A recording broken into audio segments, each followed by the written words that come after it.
அட இவ்வளவு ஈஸியாக செய்கிற இந்த ரசகுல்லாவை இவ்வளோ நாள் மிஸ் பண்ணிட்டேனே அப்படின்னு நினைப்பீங்க. பாலும் சர்க்கரையும் இருந்தால் ஸ்வீட் கடையில் வாங்கி சாப்பிட்ற அதே டேஸ்ட்டு, அதே ஜூஸியான சாஃப்டான ரசகுல்லா ரொம்ப ஈஸியாக செய்யலாம். ஆனால் செய்முறை மட்டும் ரொம்ப ரொம்ப முக்கியம். கரெக்டாக செஞ்சிங்கன்னா மட்டும்தான் இது போல் உங்களுக்கு கிடைக்கும். வெறும் பாலும் சர்க்கரையை வச்சு செய்து காட்டியிருக்கேன். ரொம்ப சூப்பரான செம்ம டேஸ்டான ரசகுல்லா நீங்களும் செய்யலாம். அதுக்காக நான் நல்லா திக்கான பாலாக 1 லிட்டர் அளவுக்கு எடுத்துருக்கேங்க. பால் மட்டும் நல்லா திக்கான பாலாக எடுத்துக்கோங்க. இதை ஒரு பாத்திரத்தில் சேர்த்துக்கிறேன். 1 லிட்டர் பாலையும் சேர்த்துக்கிட்டு இப்போ இதை அடுப்பில் வச்சுட்டு இது லைட்டாக சூடாகி வரட்டும். பால் நம்ம பன்னீராக எடுக்கணுங்க. அதுக்கு பால் முறிய விடுறதுக்கு நான் இன்றைக்கி வினிகர் தான் எடுத்திருக்கேன். நீங்கள் வினிகருக்கு பதில் லெமன் கூட சேர்த்துக்கலாம். ஒரு 1/2 லெமன் கூட பிழிஞ்சு விட்டுக்கலாம். இப்போ வினிகர் ஒரு 3 டேபிள் ஸ்பூன் அளவுக்கு ஒரு டம்ளரில் சேர்த்துக்கிறேன். கொஞ்சமாக சேர்த்துட்டு இதில் கொஞ்சமாக தண்ணி விட்டு மிக்ஸ் பண்ணிவிட்டு சேருங்க. டைரெக்டாக வினிகரை மட்டும் நம்ம விடக்கூடாது. கொஞ்சமாக தண்ணி கலந்து தான் சேர்த்துக்கணும். இப்போ ஒரு 4 டேபிள் ஸ்பூன் அளவுக்கு தண்ணி சேர்த்துக்கிறேன். சேர்த்துட்டு லைட்டாக மிக்ஸ் பண்ணிவிட்டு இப்போ பால் லைட்டாக இது போல் பொங்கி வருது பாருங்கள். பால் பொங்கி வந்த உடனே ஸ்டவ்வை ஆஃப் பண்ணிடணும். ஸ்டவ்வை ஆஃப் பண்ணிவிட்டு தான் நம்ம வினிகர் சேர்க்கணும். இப்போ ஸ்டவ்வை ஆஃப் பண்ணிவிட்டு இப்போ வினிகர் கொஞ்சமாக சேர்த்துட்டு லைட்டாக மிக்ஸ் பண்ணிக்கிறேங்க. மிக்ஸ் பண்ணிவிட்டு மீதம் இருக்க வினிகரையும் சேர்த்துக்கிறேன். சேர்த்துட்டு இது பார்த்திங்கன்னா நல்லா பன்னீர் ரெடி ஆயிரும். நல்லா பிரிஞ்சு வந்துருச்சு பாருங்கள். பன்னீர் தனியாக இது போல் இருக்கணும்.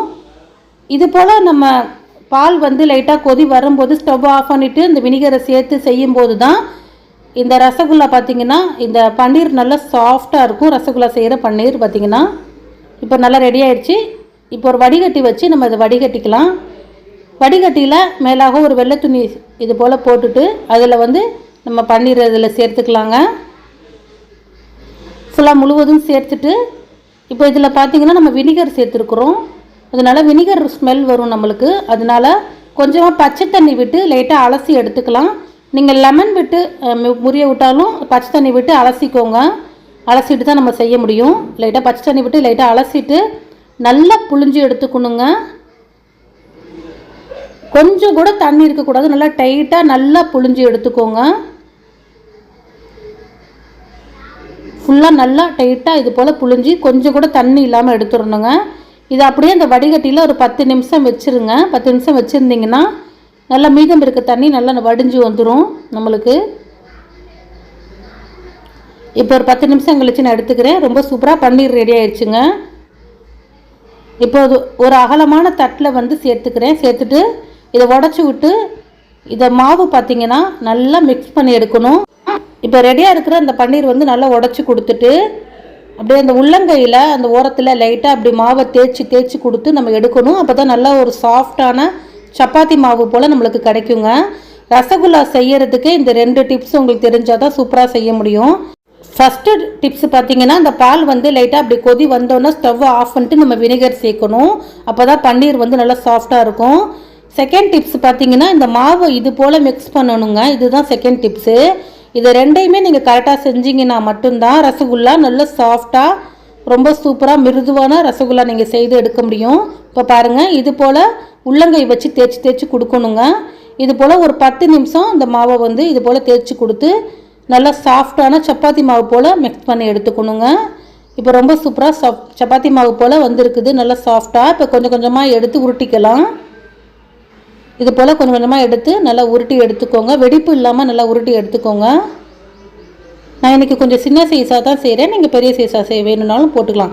பாருங்கள், இது போல் வெடிப்பு இல்லாமல் நல்லா உருட்டி எடுத்துக்கிறேன். அடுத்ததும் அதே போல் செய்து காட்டுறேன் பாருங்கள். இதே போல் எல்லாத்தையுமே உருட்டி எடுத்துகிட்டு உங்கள்கிட்ட காட்டுறேன் பாருங்கள். எல்லாத்தையும் உருட்டி எடுத்துகிட்டு இந்த அளவு வந்திருக்குது. இப்போ ஒரு அகலமான பேனில் சர்க்கரை ஒரு 1.5 கப் அளவுக்கு சேர்த்துக்கிறேன். இது ஒரு 300 கிராம் அளவுக்கு சர்க்கரை இருக்கும். சேர்த்துட்டு அதே கப்பில் 1.5 கப் அளவுக்கு தண்ணி சேர்த்துக்கிறேன். தண்ணி சேர்த்துட்டு இதில் ஒரு 2-3 ஏலக்காய் தட்டி சேர்த்துக்கிறேங்க. சேர்த்துட்டு இது லைட்டாக கொதி வரட்டும். சர்க்கரை நல்லா கரைஞ்சி கொதி வரட்டும். கொதி வந்தோடனே நம்ம ரெடி பண்ணி வச்சுருக்க அந்த பன்னீர் உருண்டைகள் எடுத்து சேர்த்துக்கலாம். சேர்த்துட்டு இதை மூடி போட்டு கரெக்டாக அடுப்பை மீடியமாக வச்சு ஒரு 10 நிமிஷம் வேக விடுங்க. இதை நம்ம பன்னீர் சின்ன சின்னதாக தானே போட்டிருக்கோம். இது டபுள் மடங்கு ஆயிரும். 10 நிமிஷம் கழித்து பார்க்குறேன் பாருங்கள். நல்லா பெருசாக இருக்குது. டபுள் மடங்கு.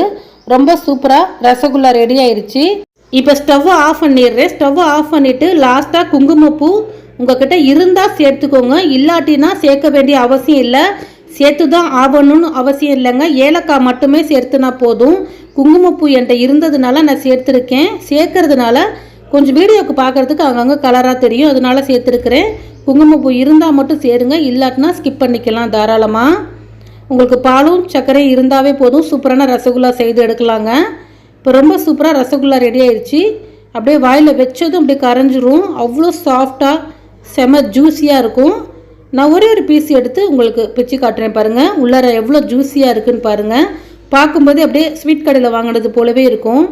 சாப்பிட்றதுக்கும் அப்படியே செம்ம டேஸ்ட்டாக இருக்கும். எவ்வளோ ஜூஸியாக இருக்குது பாருங்கள். அப்படி பொழியும் போது ஒரு பீஸ் எடுத்து பிச்சு காட்டுறேன். நல்லா சாஃப்டாக இருந்துச்சு. இதே போல் நீங்களும் செய்து பார்த்துட்டு எப்படி இருந்துச்சுங்கிறது மறக்காமல் கமெண்ட்ஸில் சொல்லுங்கள். லைக் பண்ணுங்கள், ஃபாலோ பண்ணுங்கள், ஷேர் பண்ணுங்கள்.